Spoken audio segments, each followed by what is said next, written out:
Hi குட்டீஸ், இன்னைக்கு ஒரு கதை சொல்கிறேன். என்ன கதை சொல்லுங்கள் பார்க்கலாம். திருடன் கதை. இது 3வது திருடன் கதை. ஏற்கனவே 2 திருடன் கதை சொல்லிட்டேன். இது ஒரு திருடன். இவர் பயங்கரமான திருடன். சும்மாலாம் இல்லை.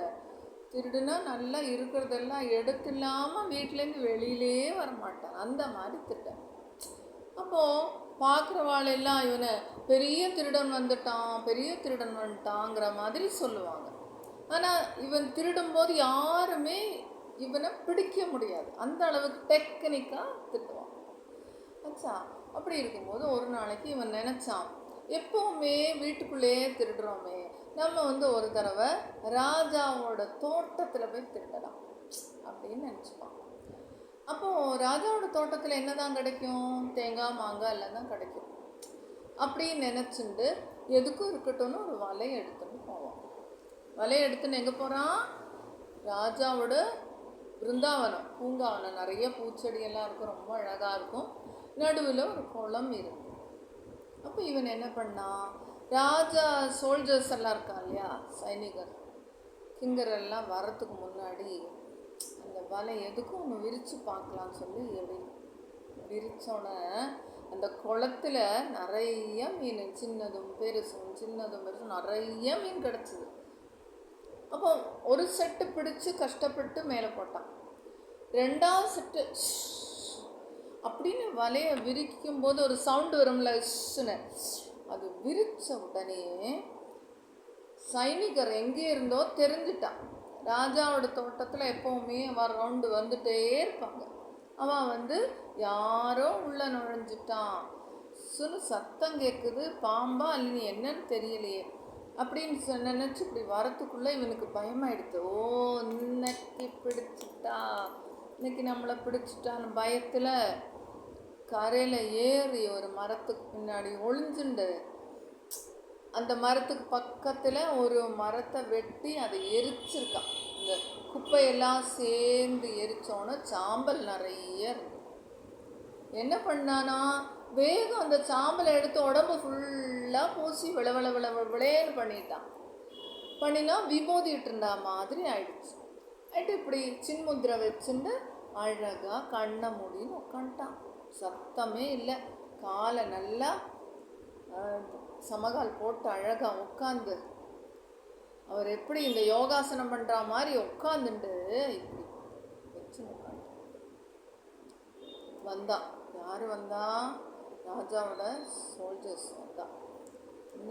அச்சோ, எவ்வளோ பெரிய சன்னியாசி, நிறைய படிச்சிருப்பார் போல இருக்கு, ஞானி, நம்ம வந்தது கூட தெரியல, தியானம் பண்ணிட்டு இருக்காரு, இவர் இங்கே இருக்கிறது நமக்கு தெரியவே இல்லையே. ராஜாட்ட போய் சொல்லலாம், பெருசாக நிறைய படித்த ஒரு ஞானி சன்னியாசி உட்காந்துருக்காரு நம்ம பூங்காவனத்தில்ன்னு சொல்லி ராஜாவை கூட்டின்னு வரலான்னு சொல்லி எல்லாருமா வேகமாக போவான். போனோடனே ராஜா பார்க்குறாரு. ஆமாம் சாமி, எங்களோட பூங்காவனத்தில் உட்காரணுன்னு உங்களுக்கு ஈஸ்வரனோட உத்தரவு போல இருக்குன்னு சொல்லி ரொம்ப சந்தோஷப்பட்டு சாஷ்டாங்கமாக ராஜா நமஸ்காரம் பண்ணுவார். ஆச்சா, அடுத்த நாள் அதுக்குள்ளே இருட்டாயிடும். மார்னிங் கார்த்தால அடுத்த நாள் ராஜாவும் ராணியும் பெரிய ஒரு யானையில் பல்லக்கில் இறங்கி நிறைய தங்கம், நிறைய வெள்ளி காயின்ஸு, தங்க காயின்ஸு, நிறைய பழம், அப்புறம் நல்ல நல்ல வேஷ்டி, அதானது இந்த சன்னியாசியெல்லாம் கட்டுற மாதிரி உள்ள வேஷ்டி எல்லாத்தையும் கொண்டு வரிசையாக பிளேட்டாக வச்சுட்டேன். வச்சு இவர் அப்படி ஓரக்கண்ணால் எப்படி பார்க்குறாரு. என்னென்ன வச்சுருக்காளே, திருப்பி கண்ணை மூடுறாரு. திரும்பி இப்படி பார்க்குறாரு, ஒத்த கண்ணால் பார்க்குறாரு, மூடிட்டார். திரும்பி ஒத்த கண்ணால் கண்ணை அப்படி பண்ணிகிட்டே இருக்கும்போது யாருக்கும் தெரியலை, இவர் பார்க்குறதுன்னு தெரியல, கண்ணை மூடு அந்த அளவுக்கு விளேன்னு பூசிருக்காரு. இப்படியே கை மட்டும் இப்படியே இருக்கு.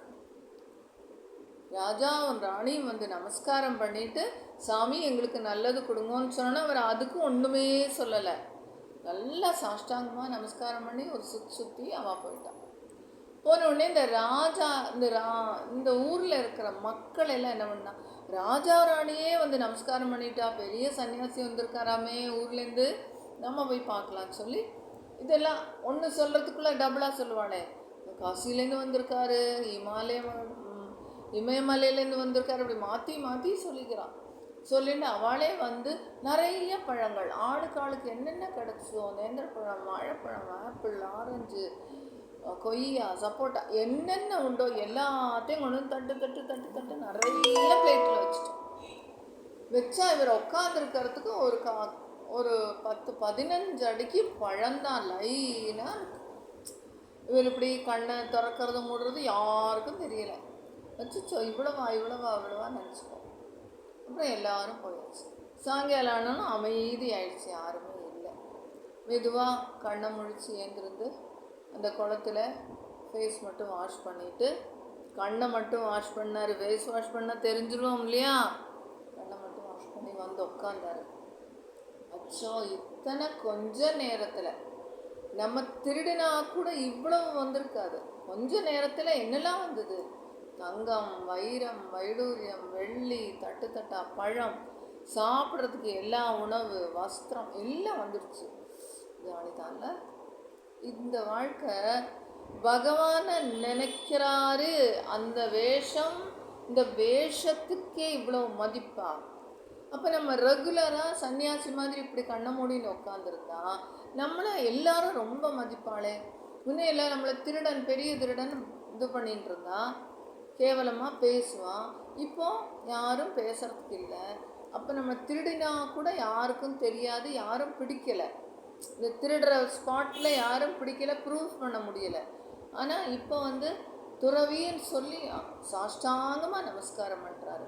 இதனால் அந்த பகவான் தான் நம்மளை நல்ல வழிக்கு கொண்டு வந்திருக்காரு. யார்?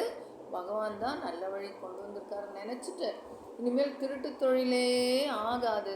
நம்ம நல்லபடியாக பகவானே வேண்டின்னு இருக்கலாம், நமக்கு எல்லாம் கிடைக்கும் அப்படின்னு நினச்சி சந்தோஷப்படுவார். சந்தோஷப்பட்டு அப்படியே அங்கேயே டெய்லி தியானம் பண்ணிவிட்டு அந்த பழங்கள் எல்லாம் சாப்பிட்டுட்டு அப்புறம் அவங்க வீட்டில் இருக்கிறவங்களையும் கூப்பிட்டு வரவழைச்சி திருட நல்லங்கிறத நிரூபித்து எல்லாத்தையும் கொண்டு போக சொல்லி சந்தோஷமாக இருப்பார். அவர் வாழ்க்கையில் பகவன் நாமாவை சொல்லிட்டு இருந்தாலே இவ்வளவு இது, வேஷம் போட்டிருந்தாலே இவ்வளோ பலன், உண்மையாகவே சன்னியாசிகளாக இருந்தால் எவ்வளோ பவர் அவளுக்கு அப்படின்னு நினச்சி மாறிடுறார். அதாவது அதில் ராமகிருஷ்ண பரமஹம்சர் என்ன சொல்கிறாருன்னா, பொய்யா நீ நடித்தாலே அவ்வளோ பவர் வரும்பொழுது நீ உண்மையாயிரு. அவர் என்ன சொல்கிறாரு, பொய்யா இருந்தாலே உனக்கு அப்படி இருக்குல்ல, நீ உண்மையாக இருந்தால் இன்னும் நிறைய நல்லது வருமே.